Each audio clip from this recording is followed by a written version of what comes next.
My guest today in the Science Studio is Peter Atkins, who's Professor of Chemistry at the University of Oxford, Fellow of Lincoln College there. He's the author of nearly 60 books, including Galileo's Finger, which is the 10 Great Ideas of Science, a world-renowned textbook, Physical Chemistry, which is now in its 8th edition, and this new book, 4 Laws That Drive the Universe. He's been a visiting professor in France, Israel, New Zealand, China, Japan, travels widely, and we're glad to have him here in La Jolla. Peter, welcome. Thank you very much. I was going to say that Galileo's Finger, in my view, is a book that actually should be given to everybody to read, because it sets out here 10 of the absolutely fundamental ideas in science. I think there's a case could be made that there's a dearth of information about science in a general public. I mean, is that why you wrote this thing, or? Yeah, I have this this vision of science as being such a wonderful way of looking at the world, and I don't like to think of people going to their graves without having experienced the joy that can come from really deep understanding. So I sat down to share with people what I thought were the really central, pivotal ideas of modern science, and the result is the finger, as you see. And actually, privately, it was a kind of anti-Alzheimer's book, because I wanted to exercise my brain before it got addled, and so I had to learn a lot in order to write it. But I wanted to share the vision that I had with people.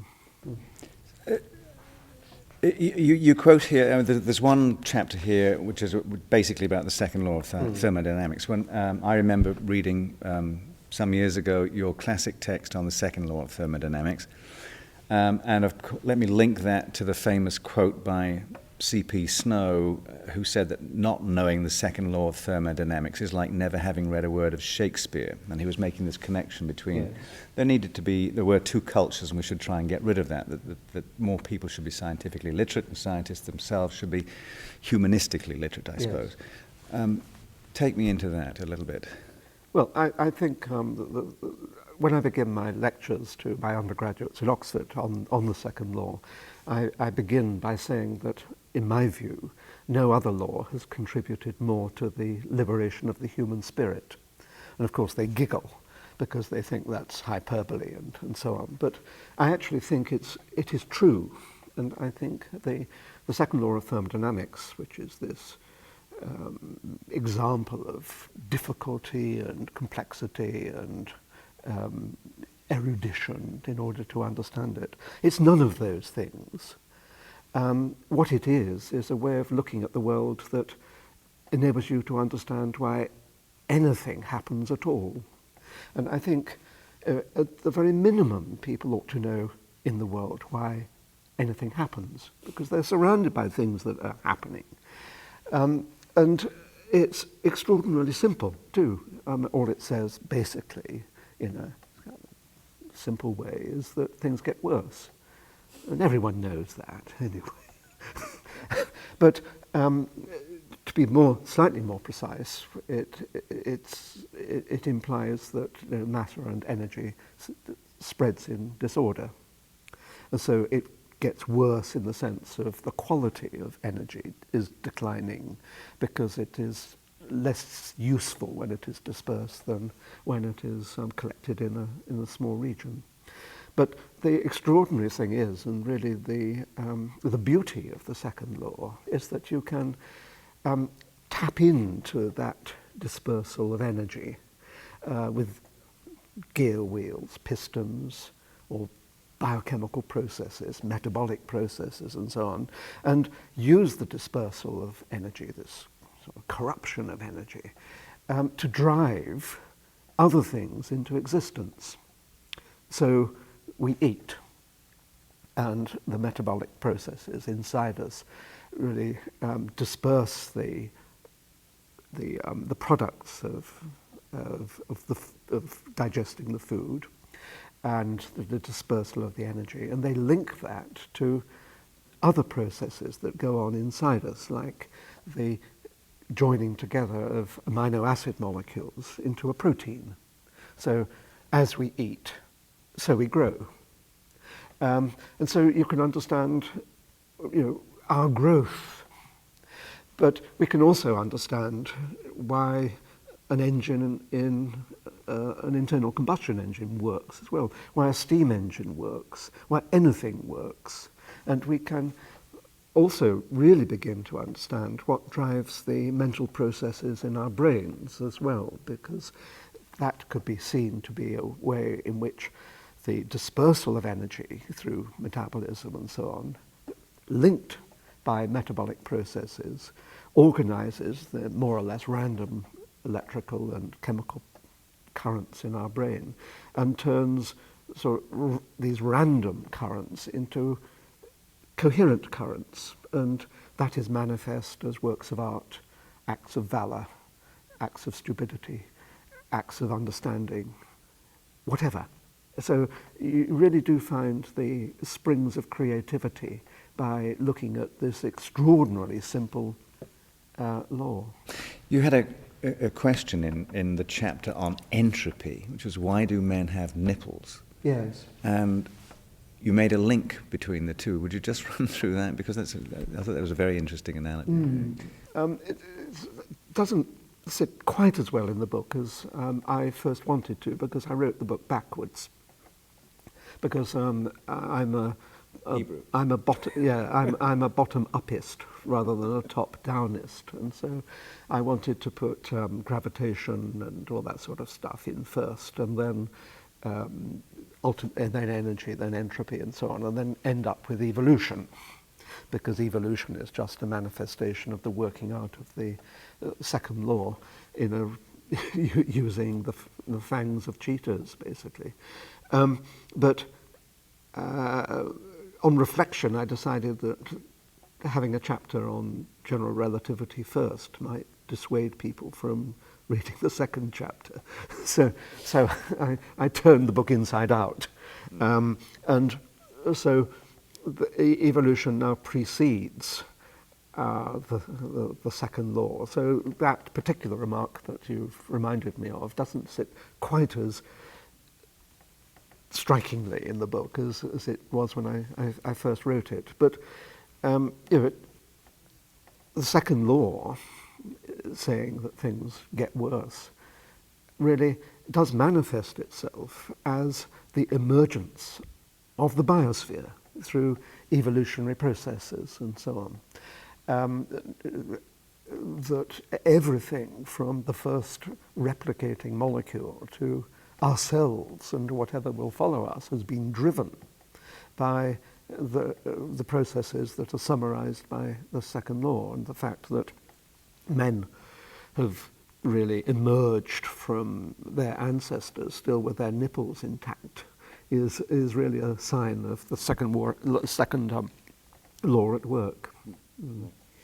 So now in the book that you have here called Four Laws That Drive the Universe, how do you expand to that? What are the... Well, there are three more, basically.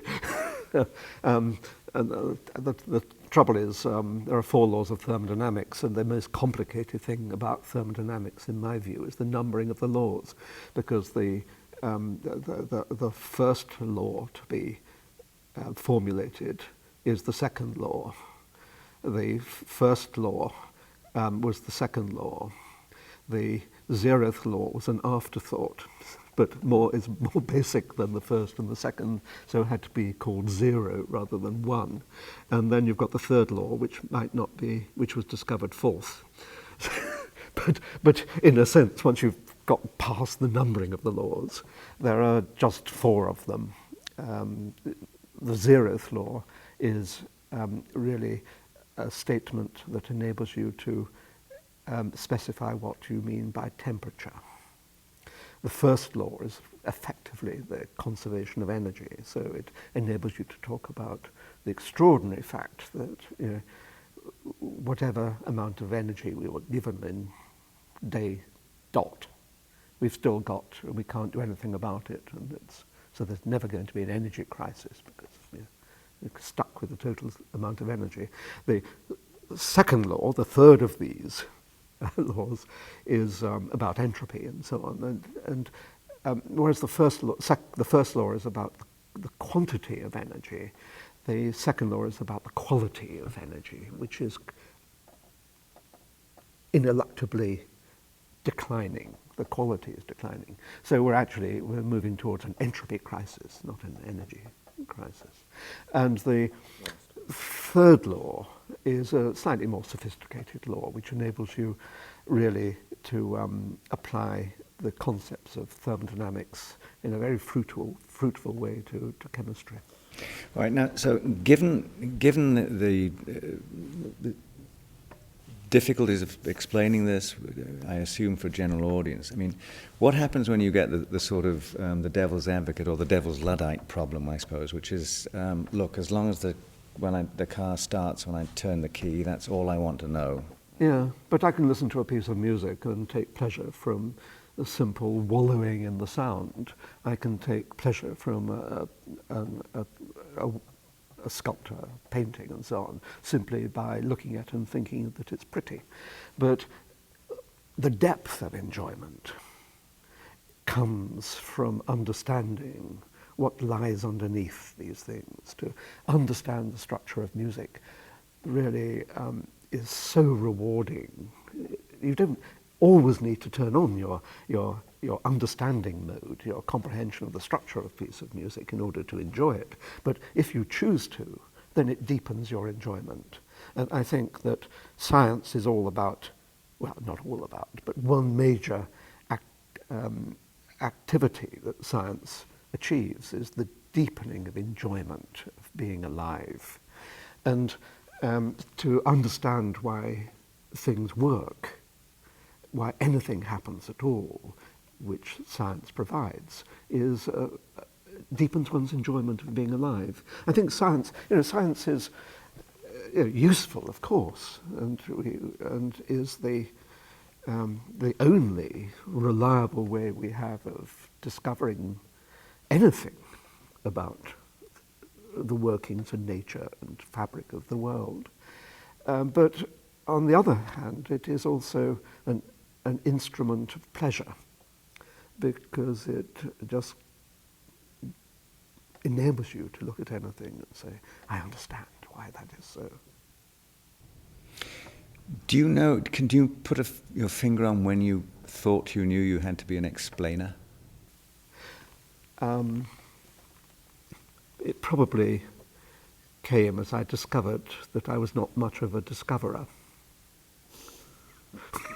So it's much easier to explain than it is to discover.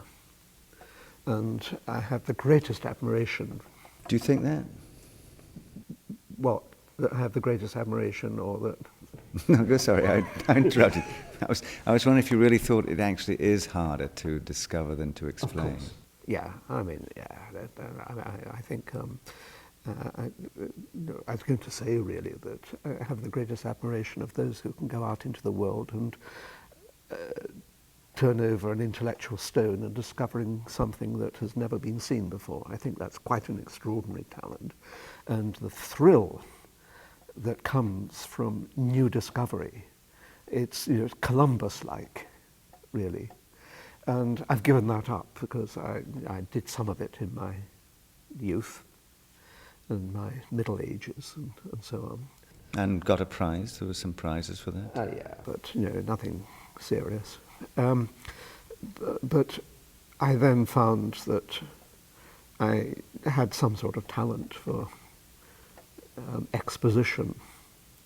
And then once you've written one book that is successful, your publishers are like flypaper, really.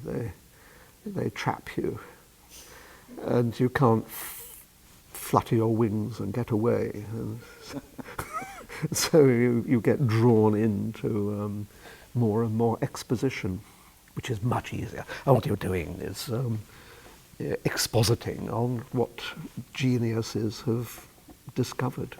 Second-hand, second-rate, basically. What would you Excruciatingly important, extraordinarily important to do, because people need to. The young need to be brought to the joys of science, and so that they can, take pleasure from the world in the way that I described before. So I like to really, I'm afraid it's not an analogy that would go down well in Southern California at the moment, but I like to think that through my textbooks I ignite a fire, the fire of enthusiasm and understanding, and through books for the general public I spread the fire. So my apologies for drawing on that analogy. Since we've just had a fire here. Since we've just had a fire here, but I think that is really what I want to do. Yeah. What, if you had been a discoverer, what would you have liked to have discovered? There are only two serious problems left for science. And one is the origin of everything, and the other is the nature of consciousness. So I'd like to have wrapped those two up. Well, but, maybe I was pretty good at doing titrations and so on, but I knew I'd never answer those two, so cut my losses and get into the expositing game. I'm actually surprised to hear you mention consciousness, because I never thought that would be something that you'd be... why is that something? I mean, those two problems are so different in type, and we'll have answers that are quite different in type as well, but they are deeply challenging questions. There's no hope that I can make a contribution to either of them, but I think that it's fascinating to see the edging towards understanding these two major problems. Given that you kind of have a life and you've got to spend it in a laboratory, whatever you say, I wouldn't want to spend it doing titrations, but I would be prepared to sacrifice a life to understanding the answers to those two questions. The starting of all of this, let me give you an example. I remember that the reason I actually read chemistry was that we had a chemistry teacher who was a very dynamic person. His name was Mr. Green. He would take a test tube, he would put something brown in it, pour on something colourless, it would turn purple, give off fumes. And we all thought this was rather Merlin-like, and I actually then went into chemistry and discovered it was all about spins and orbitals and things like that, and that was not taught so well. And that was a little bit depressing, but the initial thing was this marvellous enthusiasm of a teacher. Yes. I mean, did you have the same experience? That, of course, came into it. And if I were a government and I had money to pour onto people, I would pour it on to the teachers of the young, because I think it is of crucial importance that you get people hooked on the joy of science. Once again, using that phrase as early as possible. But I think my intellectual history was certainly driven by a teacher who inspired me, not Mr. Green, but in this case, Mr. Wood. But also, as slightly, I think this is probably real, that I did find mathematics just a bit too difficult at the time, although I have improved since then. But as a young adolescent, I found mathematics a bit beyond me. So I wasn't very good at physics. And for a young adolescent, biology was far too embarrassing, because there are all these things reproducing all the time, which seemed to me to be rather naughty, really. And so I was left with something in the middle, which chemistry. And I'm really glad that I did chemistry, because people have called it the central science. You can stand in it with one arm reaching out downwards into physics for understanding of its principles, and you could stretch your other arm out upwards into biology and see the extraordinary properties of the biosphere. So it does put you right in the heart of science, and on a platform where you can reach in both directions. And I think in a way Galileo's finger is a manifestation of that ability to take a global view of sciences. Yeah. So you were born in absolutely the height of the Battle of Britain. Yeah, 1940. In the south of England. Yeah. So there's dogfights going overhead. Yeah. Not that you were paying much attention, but so this is and then then you went to school locally. Yeah. Ordinary sort of school, village school.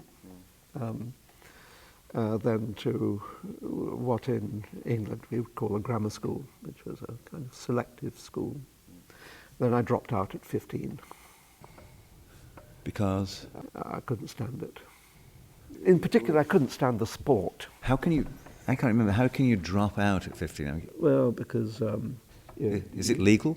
The school leaving age was 16. My birthday is in August, so the end of the school year is in July, so I didn't have to go back at 16, as it were. So I dropped out at 15. And did what? I then became a lab assistant for Monsanto Chemicals, actually, and they were percipient and a benign employer, and I have a great respect for what they did, because they saw that maybe I should be levered out of the gutter. I went to evening school in a local college, and after about 2 years, my employers really suggested that I was wasting my time working for them. It's a polite way of saying, get lost. And so I wrote to, I suppose, in those days there was no central clearinghouse for universities in the UK, as there is in the UK at the moment. And I wrote 50 letters to the 50 universities saying, is anyone interested in me? Southampton interviewed me and offered me a position. And then, because I hadn't done the A-level exams, the matriculation examinations, entrance exams, at least I hadn't done the courses, I took them and got rather dreadful grades. So Southampton said, we're not interested in you. And I think that was one of the most, the saddest days in my life, really. Yeah. So I started again, and I wrote round to another universities saying that, are you still interested in me? And to their everlasting credit, and it's really why I have greatest affection for them, the University of Leicester in the middle of England, as you know, offered me a place a week before the academic year began. So I resigned from my lab assistant job and went to Leicester, where I did a chemistry degree. Did they ask you to go for an interview at Leicester before? Yeah. I mean, I say it offered me a place a week before. I went up, as it were, 9 days before for an interview, and then on the 8th day I got this offer. Yeah. It's actually remarkable, isn't it? Yeah. With such a rocky beginning. Right. The advantage is, I think, that it really it shows that people can do this if they're determined to, and if they've got support. I knew what the driving force for this ambition was. It was the New Scientist magazine, because in those days, I mean, the New Scientist magazine, I can't remember quite when it came out, but it must have come out in Can you remember? Yes, because the first, Mid-50s? yeah, Beyond Belief 1 was in their 50th anniversary issue, which is in 2006, Yeah. so it was 56. 56, you see. And I took New Scientist, and one of the series of articles that they had in it in those days were biographies of scientists. And it struck me that the common denominator of all these successful scientists was that they'd been to university. And so it seemed to me that if I was going to be a scientist, then that was something I really had to emulate. Right. Yeah. So I also grew up with New Scientists as well, so I think that's hugely important to have that kind of thing available as well. So, so you go to university. You're at Leicester. Yeah. You get a bachelor's degree, a BSc in chemistry, and then at that point, you're thinking, what am I going to do now? Well, you remember that I was turned down by Southampton by, whatever providence there is, had decided that he would move a professor from Southampton to Leicester. So I actually, this is the person I also wanted to work with, but he came to me rather than. So I did my PhD at Leicester with this person who had moved from Southampton, which is a nice irony, I always think. So I did PhD there, and then was offered an extraordinary fellowship, which I'd like to say a few words about because it is, I have strong feelings about it. In those days, there were the so-called Harkness Fellowships of the Commonwealth Fund, based in New York. Harkness is, as you know, so, which sniffed around England and one or two other countries, Australia and so on, for people who they thought might become opinion formers in the future. And then brought them to this country and told them to go out and fall in love with it. And, I got one of these. It's not just for chemists, they're for ballet dancers, politicians, whatever. And so I got one of these, and as a condition of the fellowship that not only should you do research for however long you were here, or whatever bit of study you were going to do, but they gave you a car and told you just to drive around the country basically and get to know it. And so I did. I came to UCLA, which is another formative experience, I found, and worked with someone there for whom, although he's dead quite recently, Dan Kivelson, for whom I have the greatest admiration. And he was also intellectually formative for me in a particular way.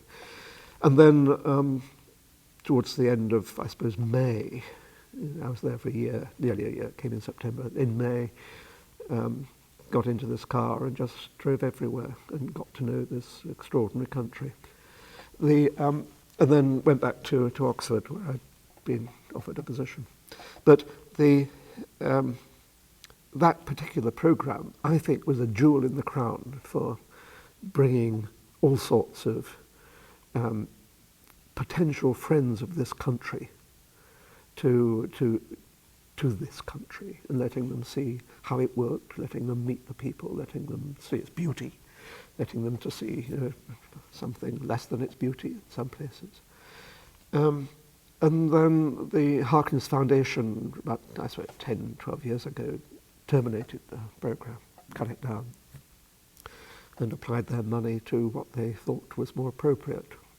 But it was quite, in my view, and in many previous former Harkness Fellows, it was a scandalous misdirection of funds, of short-termism in the extreme, because look at all of us. I mean, there are about 20, 30 a year of us, and we're now back in commanding positions in the UK. We're in government, we're journalists, we're artists, we're certainly opinion formers, and we're friendly.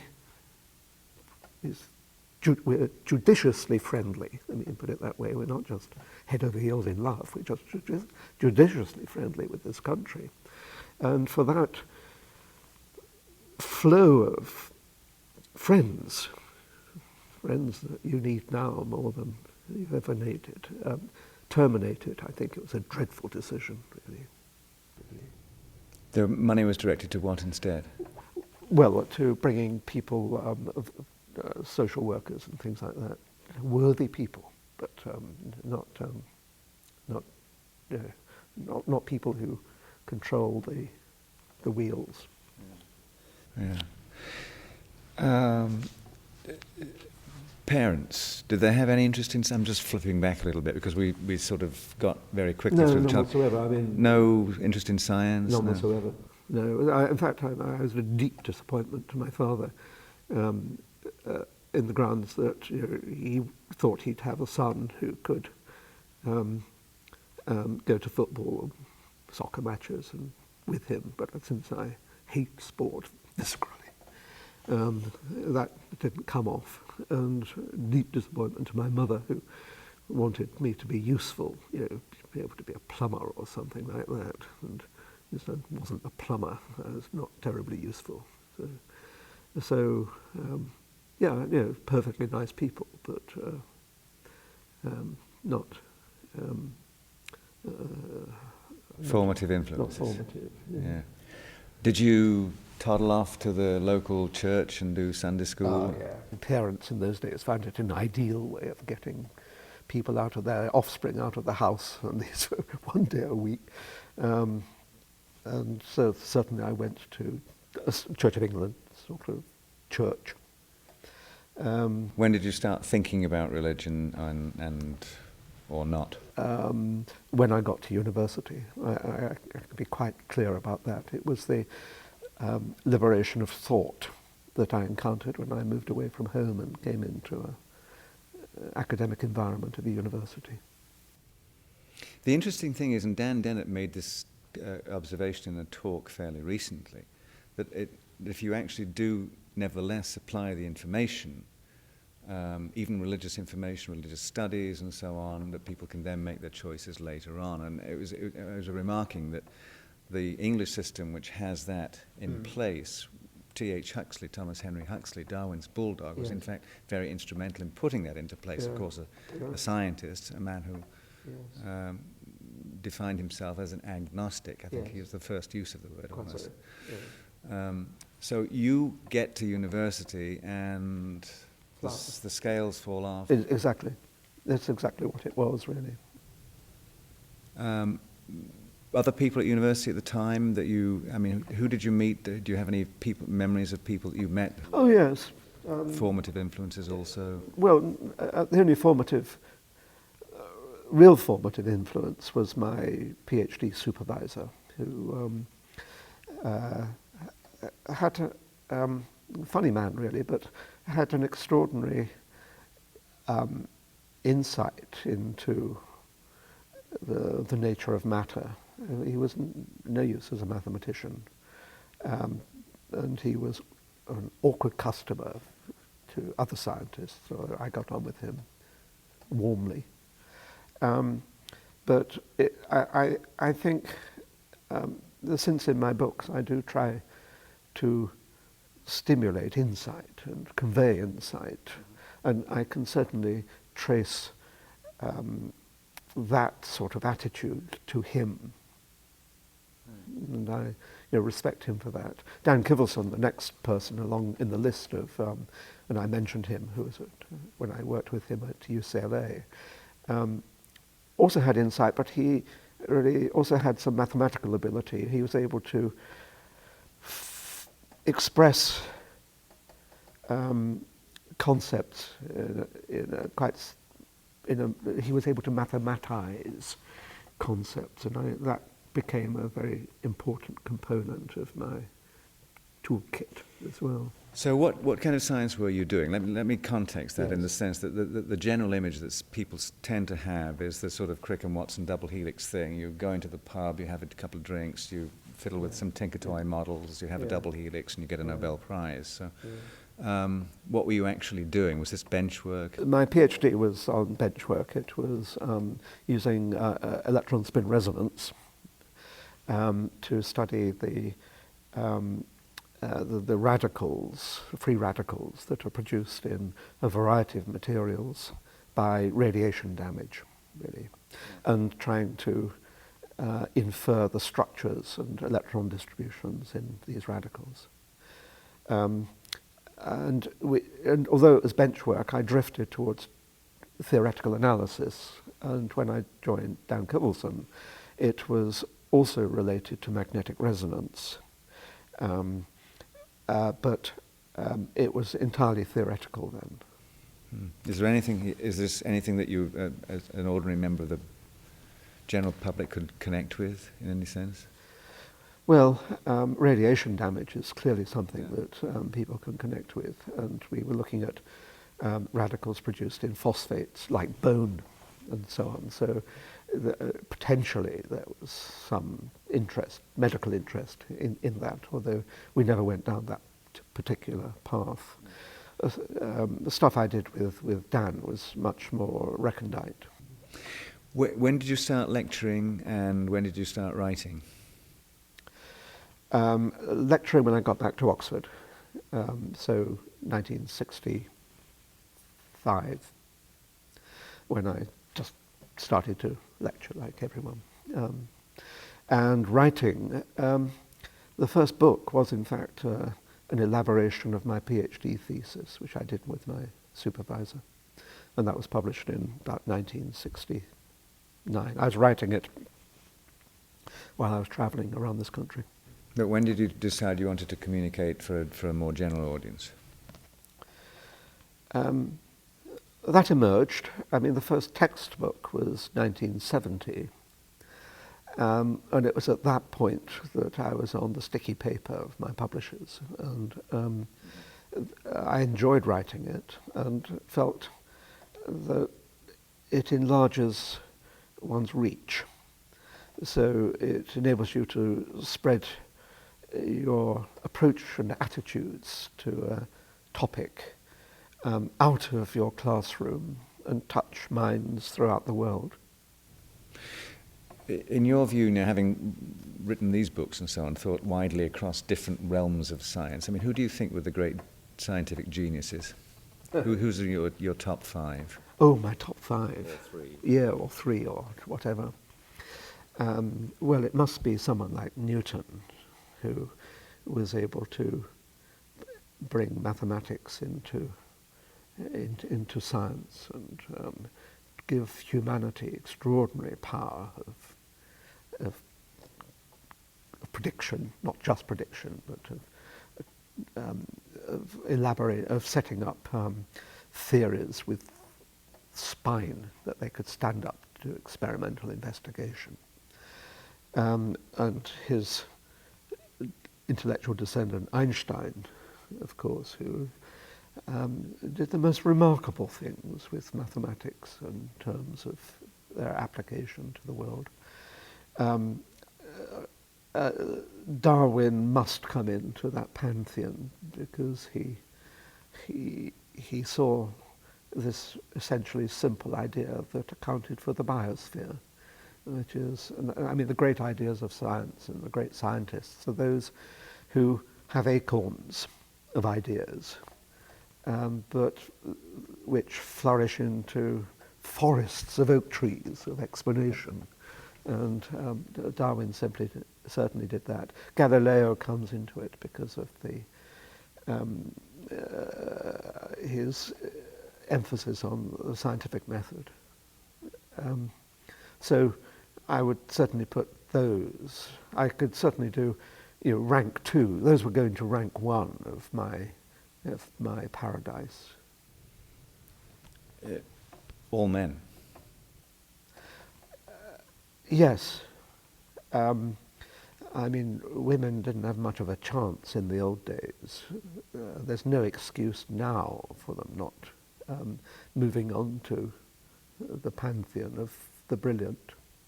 Well, there is family things are still an obligation, of course, but the excuse is less now, and there is respect for what they can do, and let's hope that the next fantastic discovery is napalm woman.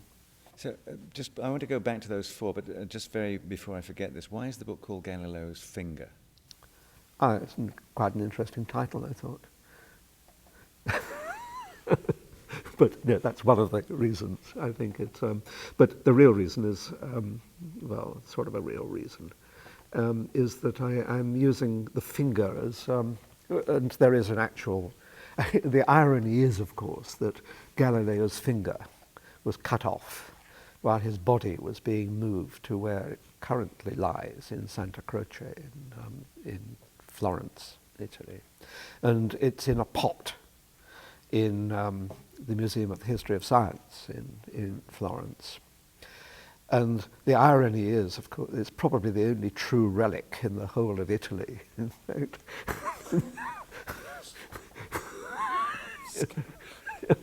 which is, I think, very neat and irony. But the reason I use it is that I use it to point to a new direction of science. Well, I use it in two ways. One is a new direction when the experimental method took us away from thinking about what the world should be like, which is a kind of summary of ancient Greek science, to what it is actually, discovering what it is actually like by going out and doing things and poking it, seeing how it responds. But so it, and the second reason for calling it Galileo's Finger is that I also like to think of it as admonishing us a little bit, being cautious about where science is going.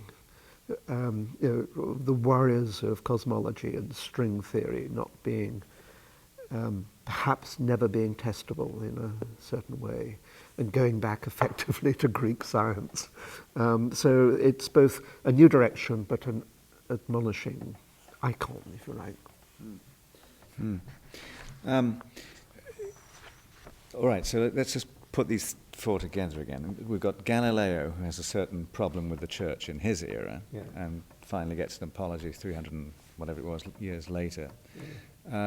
We have Newton, who's actually reading deeply in and sort of in a sort of a mystical realm of Bible, searching for biblical translations and so on. Einstein, who had quite a lot of things to say about religion, and the believing in Spinoza's God of the universe. Who was your fourth one? Darwin, who was originally going into the church. So there's this throughout the history of science, and up to the present day, of course, there is this this conflict going on. You have written quite extensively on these issues. I have a review that you did of Darwin's Black Box, which is by Michael Behe, who is a proponent of intelligent design. And this is obviously a very harsh review. Yes. You obviously have don't think that there's much to these things. It says here, with hard work and even the possibility of progress dismissed, Dr. Behe waves his magic wand, discards the scientific method, and launches into his philosopher's stone of universal explanation. It was all designed, presenting this silly, lazy, ignorant, and intellectually abominable view, essentially discarding reason and invoking that first resort of the intellectually challenged, that is, God. He presents what he thinks is the most wondrous of theories, that the only way of achieving complexity is by design. You obviously have some fairly strong opinions about this. Sounds like it, doesn't it? It does, doesn't it? Yeah. And a lot of people, in fact, would agree with on this. What's your current position on all these things? Well, that intelligent design is an abomination. It is it's a representation of intellectual laziness driven by the desire to turn this country and as many other countries as possible into a theocracy. It's quite deplorable, and it is so alien to the scientific spirit of giving a non-explanation, and also, of course, which is another strand of the intelligent designer's approach to these things, misrepresenting results. It is a scientific abomination, and it really, I think, people who value the power of the human intellect should ensure that our children are not contaminated by this extraordinarily seductive, lazy abomination. The laziness thing turns up in other things that you've written again. And I think that this seems to be a theme that you're just really, if I may say so, irritated by people just not applying the appropriate tools to examination of this problem. Exactly. I mean, people give in at the first fence in intelligent design. They say, this can't ever have evolved under the pressures of natural selection. What they really mean is that we're too stupid or too lazy to think of how it might have come about. There is nothing in the biosphere that, in principle, cannot be understood in terms of evolution. But science is hard work. And scientists really have to struggle. Scientists aren't sliding downhill on toboggans. They're actually climbing mountain peaks. And while all these intelligent designers are tobogganing down, because it's a nice, easy way of going places, we scientists are really struggling to reach true understanding. And it's terribly hard work, but at the same time, terribly rewarding by the time you get to the summit. So here's another passage from the the Templeton organisation currently has a website where it's a number of people who give their opinions to responses to the question, does the universe have a purpose? And at the end of yours, which you start, and your answer is no.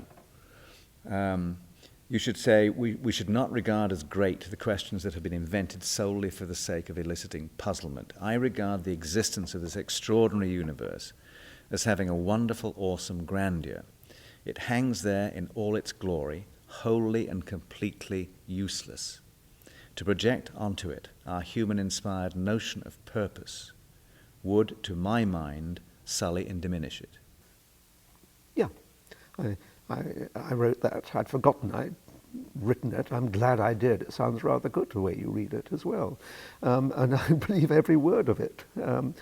I think a lot of theology is grappling with phantoms. So theologians have invented this almost self-consistent subject, which has no contact with physical reality at all. And they invent all sorts of questions which they then taunt humanity with. One of them is cosmic purpose. And they say, there must be a purpose. You and your science can't explain it. And typical of theologians, they don't respect the power of the human intellect anyway. And they infer that no one will ever understand it. It is ineffable. God's purpose cannot be discerned. And of course, those are fine words, but utterly meaningless. I mean, why should the thing have a purpose? They've invented this question in order to taunt us. And most of the questions that theology grapples with, like theodicy, problem of evil, are purely invented. And for the amusement of theologians. If they would admit that what they're doing is playing some huge game of Trivial Pursuit, then it'd be great. We could watch them. They could have a good belly laugh about some of the answers they've come up with. But they're not real questions. I could, for example, propose that there's a belt of planets between Mars and the Earth, which has no effect upon the orbits of the known planets. And there'll be a great deal of scholarly discussion based on why these planets have no effect on the other planets and so on. It would be a perfectly amusing question for after dinner gossip, but not really for serious consideration. Do you ever get this? I mean, do ever people come up to you and say, "Sin of pride here"? I mean, this is hubristic. I mean, how could you possibly say these things? I mean, well, it's pretty obvious, isn't it, why you say these things? Because if you're confronted by nonsense, you say that's nonsense. And it's certainly regrettable that some wonderful brains wasted themselves, like Aquinas and so on, considering these things when they could have been doing something more useful. But that was the nature of the times, really. Pride, yeah, but science is a set of procedures that has been identified by humanity as a way of discerning truth. And I think that humanity as a whole should take pride in the fact that it has identified a procedure. It took a lot of time to get there. It took a number of false routes. It once thought that getting on your knees and looking up at, with your hands clasped was one way of doing it. Didn't turn out to be very effective. It once thought that sitting around gossiping to other people was a way of doing it. That didn't turn out to be very effective. What people like Galileo did was to go and say, look, this is a way of doing it. Going out, doing experiments, thinking about them, rendering them mathematical, testing those ideas, using those ideas as bridgeheads for moving out into further regions of ignorance, and conquering, if you like, ignorance, and doing this in an extraordinarily public way. It's a combination of the experimental method and publicly sharing results so that everyone can test them.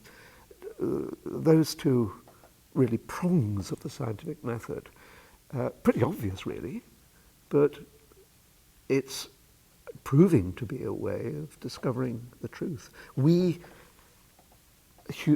humanity, not just we scientists, but we humanity should be proud that we have discovered this rather obvious approach to understanding the world. That's not evil pride. That's not arrogance.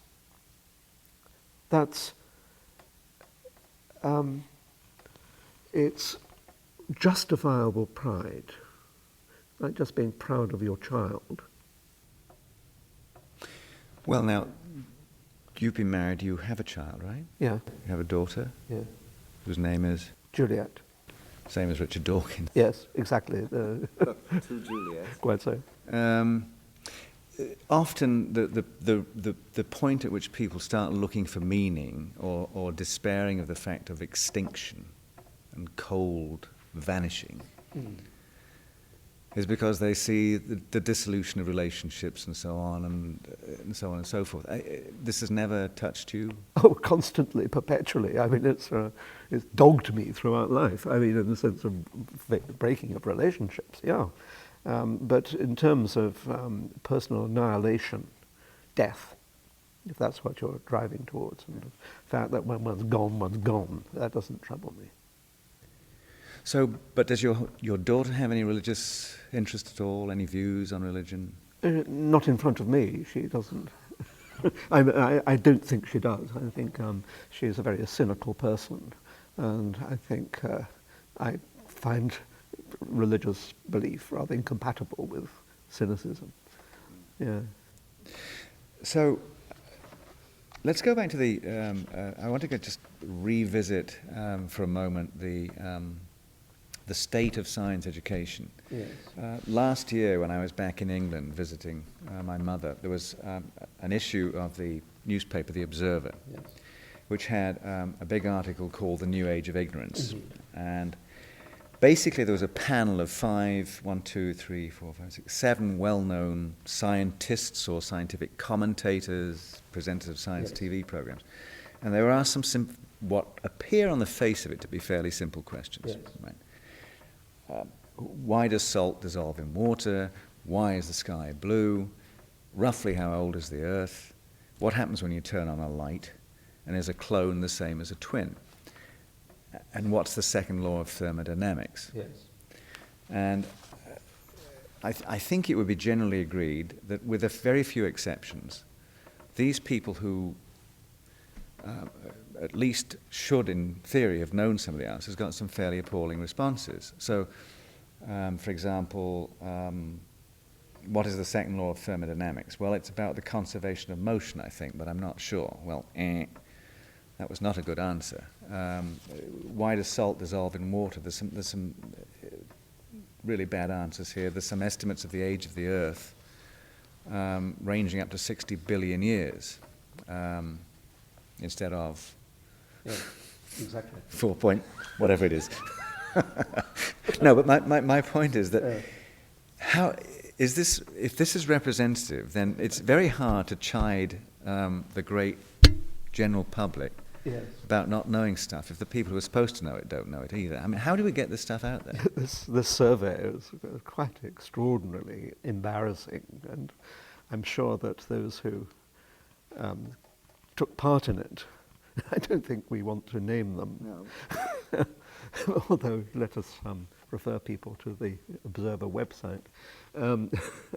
I think they must be deeply embarrassed to have exposed such depths of ignorance, even though they purport to be purveyors of popular science.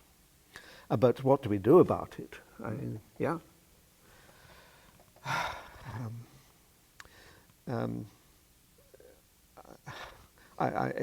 mean, you say education, of course, but all these people are highly educated people, and they either weren't listening on those days or it slipped away from them.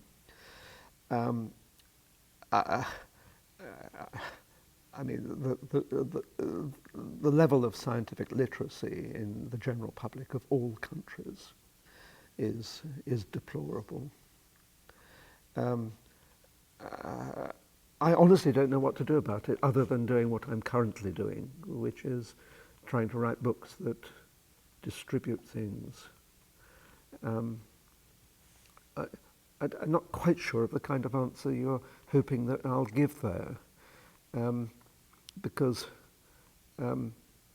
these people are no longer really working scientists. They are, even though they are scientific commentators and run various institutions, they are no longer really at the bench. So they are general public in a sort of way. Well, maybe that's it. Yeah. Maybe there needs to be some sort of medium where working scientists with their enthusiasms in place are constantly available. Yeah. pass on these ideas. Yeah, I mean, one approach is to have. I mean, these are interesting questions. Each of them is a little bit tricky to answer, but each of them is something that everyone ought to know. What there ought to be maybe a kind of on radio, on television, kind of any questions sorts of programs where people phone in with, agony aunts, if you like, with questions that they phone in and ask questions of the nature that you've described. Now, in fact, New Scientist does have things Indeed like that. it does. And I think... that's read by scientists. Yeah, so perhaps we should start doing this on the Science Network. This is a good point, Yeah. I think. But also, let me take your point that these are actually, even though they look like they should be simple questions, they're not. Why is the sky blue is a non-trivial question. Yeah. What would your answer be? Why is the sky blue? Well, because blue light is scattered more strongly than red light. And so as the sun shines through the atmosphere, the blue light is scattered down to us. So when we look up, we see blue, leaving the red light travelling straight on, which after all, you see the red light at dusk when you look out towards the sun because you're seeing the unscattered red light. All right, so why are clouds generally white or grey if they're... But that is a much more subtle question. It's because the sky itself consists of molecules which are far apart. A cloud consists of molecules which are close together, water molecules sticking close together. So you get cooperative effects from scattering from neighbouring molecules. And the range of the area that contributes to this cooperative scattering depends upon the wavelength of the light. So blue light, which has a very short wavelength, the cooperating molecules are just spread over a small area. Red light, which has a longer wavelength than blue light, the cooperating molecules are spread over a greater area. There are more of them.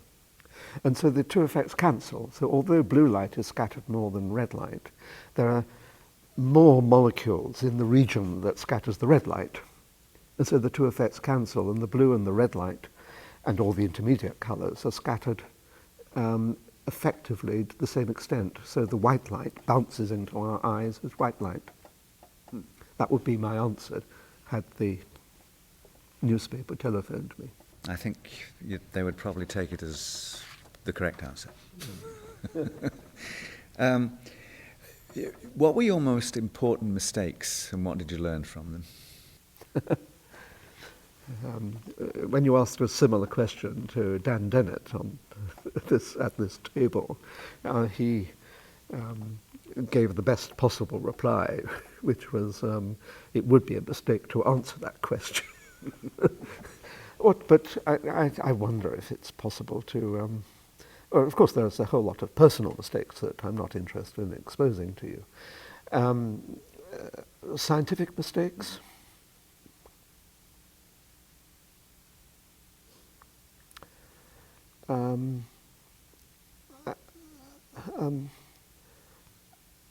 It's very hard to identify a kind of procedural mistake. I mean, I meant on the grounds that if the whole process of science is involved on this really, you have a crack at something. There's a hypothesis, you test it, and so on. Sometimes you obviously learn a great deal from an error. Oh, I've wasted a lot of time doing calculations that didn't work, but I can't tell you what those are now because it's far too. First of all, I've forgotten. Second, it would be too technical to do that sort of thing. But it is certainly the case that one struggles and wastes a huge amount of time and gives up the problem. But sometimes you realize that you really have learned a great deal from it. And mistakes are self-education, basically. Some thoughts on philosophy. I've heard you be pretty damning about philosophers. Is that all philosophers? Philosophy in general? It's where philosophy is negative, where philosophy seeks to dissuade science from its ineluctable progress by suggesting that certain questions cannot be answered, by suggesting that science doesn't have the competence to discourse in a particular region of intellectual activity.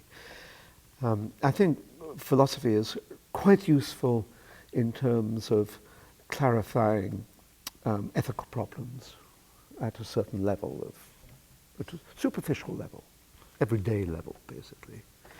I think it is. It has never, I think, this is true to say, made any useful contribution to our understanding of the nature of physical reality. Of course, one will point to philosophers who perhaps have made contributions to our understanding of physical reality, but then they were being scientists. They weren't just sitting around thinking about things and circumscribing human activity. So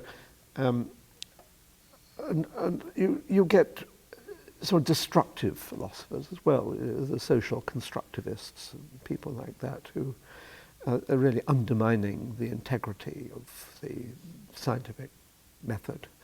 So who would be your favourite one or two philosophers, given that?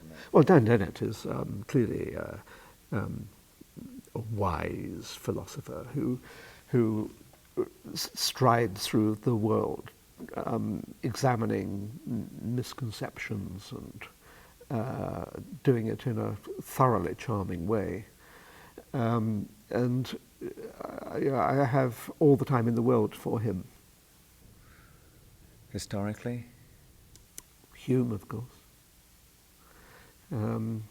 Good old Dave, really. Taking a cynical, sceptical eye to the fine clothes of other philosophers. What's the last book you read for leisure? Enjoyment. I read trash. Mostly when I'm travelling, and when end of a long plane journey, you just can't go on anymore, or you're too drunk or something, or when you've got jet lag and you wake up at 11 o'clock at night, hoping that it's really 7 o'clock in the morning. But so I just read. I have a number of authors, mystery, that sort of thing, detectives, adventure, that sort of thing. My three favourite authors, if you want me to name, I call them trash authors, is far too unkind. I was using that as a kind of distinction from reading Voltaire and things like that. Would be two American and one British author, which there would be Michael Connolly, who writes splendid books, John Sanford, who also writes splendid sort of detective books. The former set largely in this part of the world, Los Angeles and so on, and the latter set in the Twin Cities. And an English author, Seymour, Harold Seymour, who writes books that are based on problems that reach the newspapers, like terrorism, like the Irish problem, and so on, and do illuminate it and show the human condition, I think. Do you ever seek out books in which there's an attempt to use science in the book as part? I hate science fiction. I really can't stand science fiction. No, I didn't mean science fiction. I mean fiction containing some science. I mean, for example... Well, the extreme of that is science fiction, of course. Right, but say Ian McEwan, yeah, who uses Darwinian references and so on and so on. Yes. I don't really enjoy science in literature, if you like. I just like to keep the literature silly.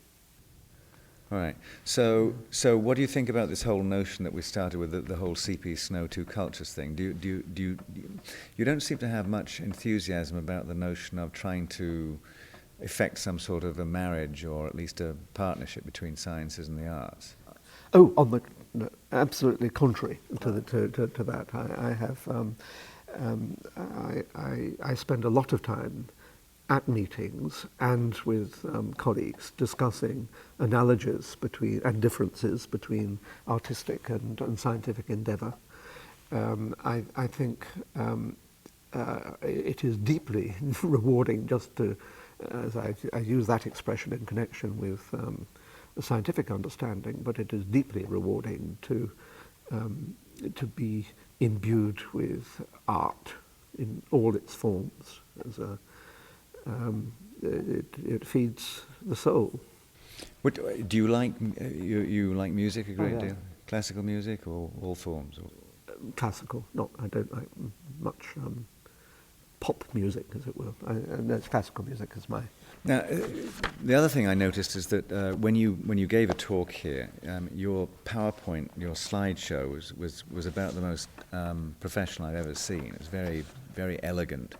And I gather that you not only do all that art yourself, but you also do the art that goes in these books, your illustrations and so on. Yeah.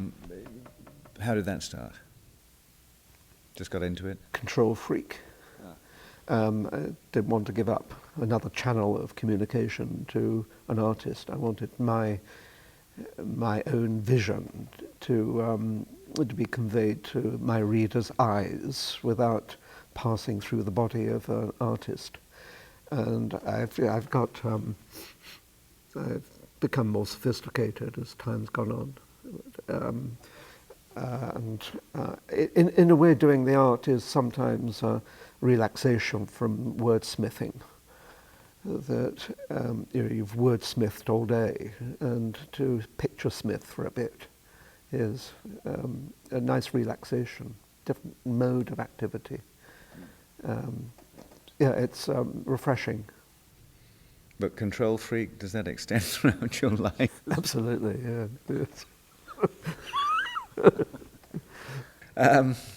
Who's the smartest person you know, and who's the wisest, and what's the difference?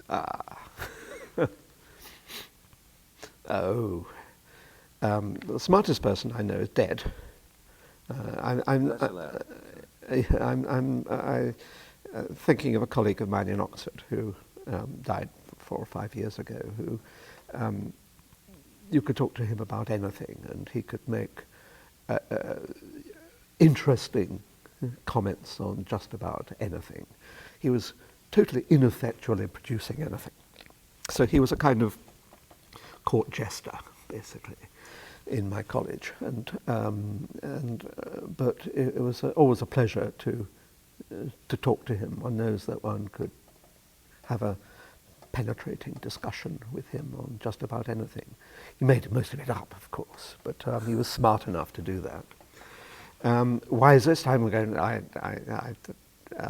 to say Dan Dennett. I think Dan is a seriously good friend.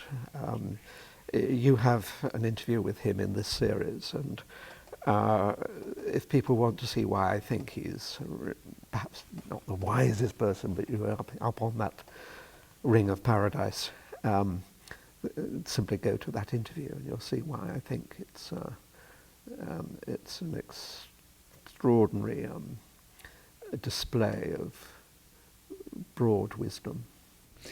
Right. There's a comment by Lewis Thomas that I mention quite often. He just had a little line in Late Night Thoughts on Mahler's Ninth Symphony, I think it was. This great line where he said, "The capacity to blunder slightly is the real marvel of DNA. Without this special attribute, we would still be anaerobic bacteria, and there would be no music." Yeah. This is what I was talking about in terms of the capacity to bring together the scientific concepts and sort of some literary flair. It seems to me that was an extraordinary sentence. Rather wonderful sentence. And there would be no music. Yes, right, yes. Certainly the case that I'm glad to be alive after Mozart, I wouldn't really wish to have been alive before Mozart. Although, of course, I wouldn't have known that what I was missing. And after penicillin. Yeah, right. One last thought here. Again, this is from Galileo's finger. Your chapter 8 on the cosmology, the globalization of reality.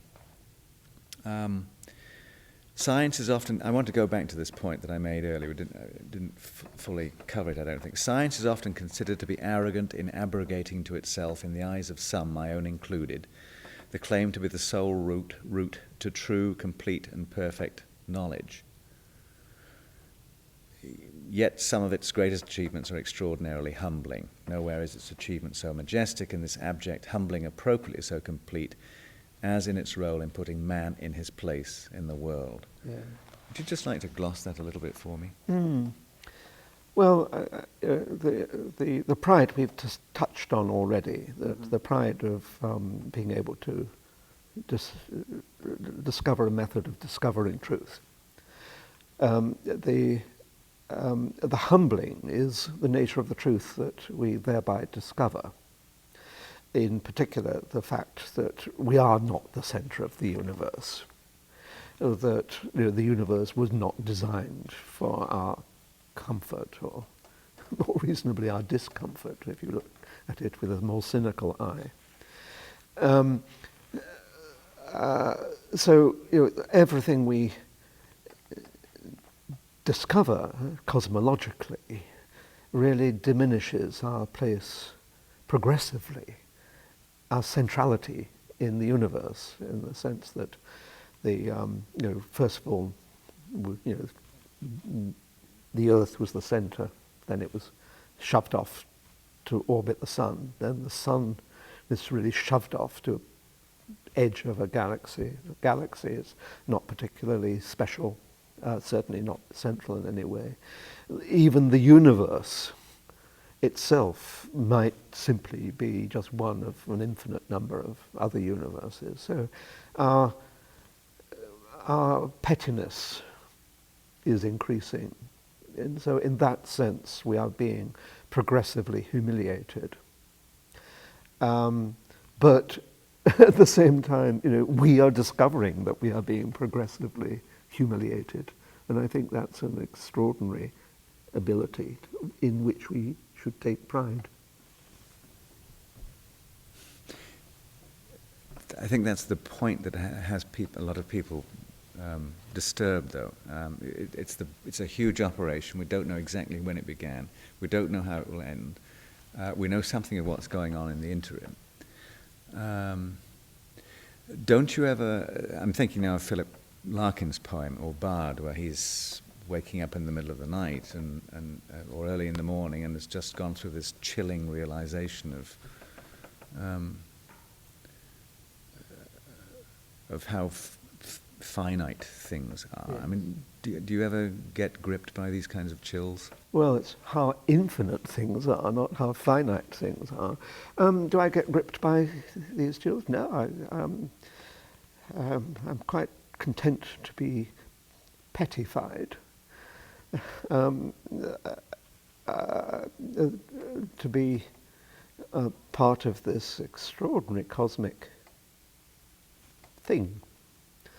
And the fact that I'm not the master of it doesn't trouble me. The fact that I'm a minuscule, ephemeral component of it, which an infinitesimal, literally almost infinitesimal part of it, I can't see why people should be troubled by that. I think awe can stultify. I think awe is a dangerous thing. And so I would not wish to say that I am simply in awe of the universe, because that wouldn't encourage me to move through it. So I think awe is dangerous. But, I mean, the difference between religion and science is that both give you the expectation of understanding, of comprehending. But religion says that that will come only after you're dead, which seems to me to be mis-selling a product. Whereas science gives you the hope, and in some cases the expectation of understanding this side of the grave, which I think is an honest marketing procedure. Peter Atkins, thank you very much. A pleasure.